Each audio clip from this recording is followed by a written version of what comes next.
Anybody who doesn't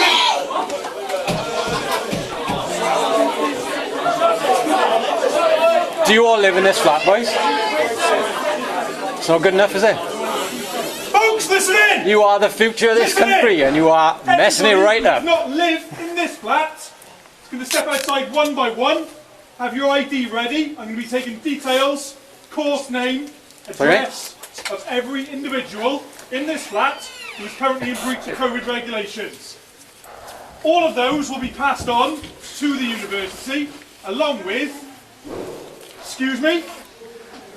along with the student liaison officer who will make a decision as to how many of you, if not all of you, will be receiving, if it's your first offence, £60 COVID breach fines.